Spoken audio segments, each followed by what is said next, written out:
ओम प्रणाम भगवान। बोध कथा का शीर्षक है गंगा स्नान। एक समय शिवजी महाराज पार्वती के साथ हरिद्वार में घूम रहे थे। पार्वती जी ने देखा कि सहस्त्रों मनुष्य गंगा में नहा नहा कर हर हर गंगे कहते चले जा रहे हैं, परंतु प्राय सभी दुखी और पाप परायण हैं। पार्वती जी ने बड़े आश्चर्य से शिवजी से पूछा कि हे देव, गंगा में इतनी बार स्नान करने पर भी इनके पाप और दुखों का नाश क्यों नहीं हुआ? क्या गंगा में सामर्थ्य नहीं रही अब? शिवजी ने कहा, प्रिय, गंगा में तो वही सामर्थ्य है, परंतु इन लोगों ने पापनाशिनी गंगा में स्नान ही नहीं किया है, तब इन्हें लाभ कैसे हो? पार्वती जी ने आश्चर्य से कहा कि स्नान कैसे नहीं किया? सभी तो नहा नहा कर आ रहे हैं, अभी तक इनके शरीर भी नहीं सूखे हैं। शिवजी ने कहा, यह केवल जल में डुबकी लगाकर आ रहे हैं। तुम्हें कल इसका रहस्य मैं समझाऊंगा। दूसरे दिन बड़े जोर की बरसात होने लगी। गलियां कीचड़ से भर गई।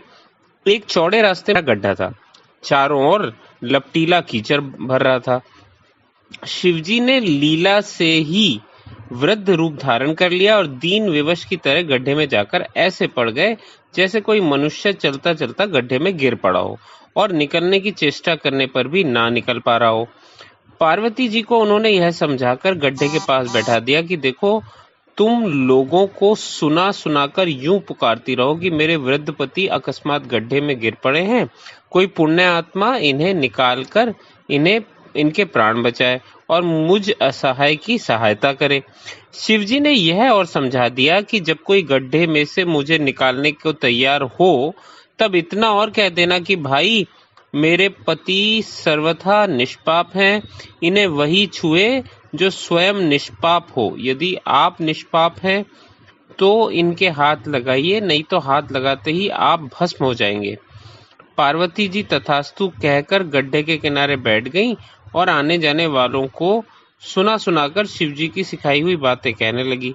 गंगा में नहाकर लोगों के दल आ रहे हैं। सुंदर युवती को यूं बैठी देखकर कईयों के मन में पाप आया। कई लोग लज्जा से डरे तो कईयों को कुछ धर्म का भय हुआ, कोई कानून से डरे। कुछ लोगों ने तो पार्वती जी को यह भी सुना दिया कि मरने दे बुड्ढे को, क्यों उसके लिए रोती है।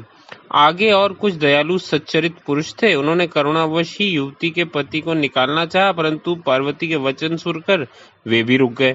उन्होंने सोचा कि हम गंगा में नहाकर आए हैं तो क्या हुआ, पापी तो हैं ही, कहीं होम करते ही हाथ ना जल जाए। बूढ़े को निकालने जाकर इस स्त्री के कथनानुसार हम स्वयं भस्म ना हो जाएं। किसी का साहस नहीं हुआ। सैकड़ों आए, सैकड़ों ने पूछा और चले गए। संध्या हो चली। शिवजी ने कहा, पार्वती, देखा आया कोई सच्चे हृदय से गंगा में नहाने वाला है? थोड़ी देर बाद एक जवान हाथ में लोटा लिए हर हर गंगे करता हुआ निकला। पार्वती ने उसे भी वही बात कही। युवक का हृदय करुणा से भर गया। उसने शिवजी को निकालने की तैयारी की। पार्वती ने रोककर कहा कि भाई, यदि तुम सर्वथा निष्पाप नहीं होगे तो मेरे पति को छूते ही जल जाओगे। उसने उसी समय बिना किसी संकोच के दृढ़ निश्चय के साथ पार्वती से कहा कि माता, मेरे निष्पाप होने में तुझे संदेह क्यों होता है? देखती नहीं, मैं अभी गंगा नहा कर आया हूँ। भला गंगा में गोता लगाने के बाद भी कभी पाप रहते हैं? तेरे पति को निकालता हूँ। युवक ने लबक कर बूढ़े को ऊपर उठा लिया। शिव पार्वती ने उसे अधिकारी समझकर अपना असली स्वरूप प्रकट कर उसे दर्शन देकर कृतार्थ किया। शिवजी ने पार्वती से कहा कि इतने लोगों में से इस एक ने ही गंगा स्नान किया है। इसी दृष्टांत के अनुसार जो लोग बिना श्रद्धा और विश्वास के केवल दम के लिए गंगा स्नान करते हैं, उन्हें वास्तविक फल नहीं मिलता, परंतु इसका यह मतलब नहीं कि गंगा स्नान व्यर्थ जाता है। गंगा स्नान का बहुत पुण्य भी है।